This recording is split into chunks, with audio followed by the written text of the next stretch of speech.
Okay, so look, I'm a Speedmaster fan.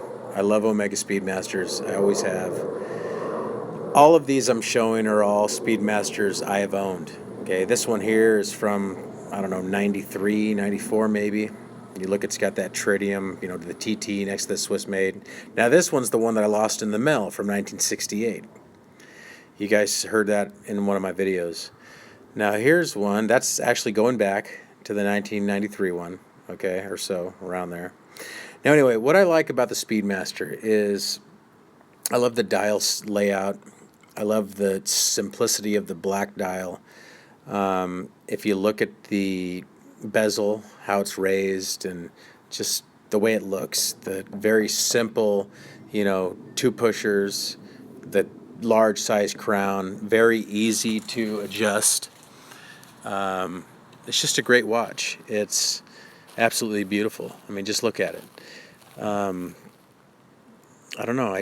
There it is with my Aquaterra that I had at one time.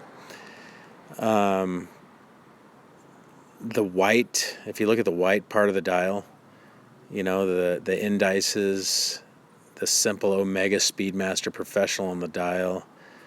You look at the movement, that's the 861 movement.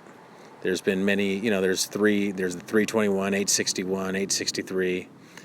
That's the 861, of course. That's an older one. That's from 1969. If you look at that, that's a pre-moon. The beautiful plexiglass, crystal, of course. I mean, these are just great watches.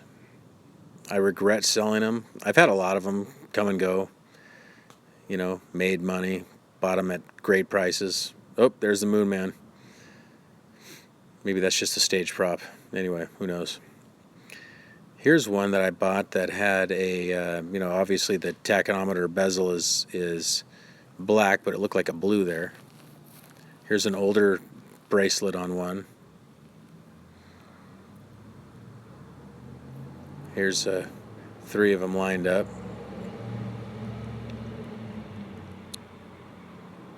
I mean, I don't know. Andy Hunter probably won't like this video. I know he doesn't like the Speedmaster, but I do. Don Haynes might appreciate this, but I think they're just. Now here's some action here. I'm actually gonna start the chrono. Now this one I bought from my local watch guy, and it didn't have the correct second hand, so I went and actually I ended up selling it just like this. Now this one is from 1967, so this one is actually one of the ones that went to the moon. This one has the 321 movement in it, which this video will show it in just a moment. But this is just a gorgeous watch. I mean, it was just beautiful. What's cool about this is that if you look at the hands, or not the hands, but the sub-dials, they're kind of recessed in a little bit, which it's kind of more of a deep dish type of thing, which the newer ones aren't like that. The newer dials aren't like that. So this one's really cool. It has a bigger crown. The bezel, everything else is similar to the newer ones. Of course, it has the metal applied Omega logo. But this was like my favorite right here. Of course, I sold it to fund something else, but this one was a great watch. Got it at a good price. If I can ever find another one again, I will. If you look at the patina, you look at the hands, you look at how, the lume's completely gone. Just, wasted, and that's normal. But when sometimes this thing wouldn't zero back, it was hilarious, and I think that was a thing. The chrono head wouldn't zero back all the time, and that was a thing that would happen with the 321. Now here's the movement. Look at that. Beautiful movement.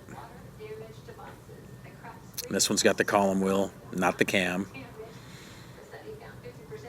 I mean, this was probably, in my opinion, probably one of the better, in a horology standpoint, one of the better made Speedmaster movements by Lemania, or however you want to pronounce it. I know the 861 or 863 is probably more reliable and all that kind of stuff, but actual horology and you know the way it's made, everything else, this was probably the better movement, and high regarded for most collectors. I'd say any Speedmaster collector is going to think this is the best one, which it is. I'm sure I'll get some comments that it wasn't, but whatever.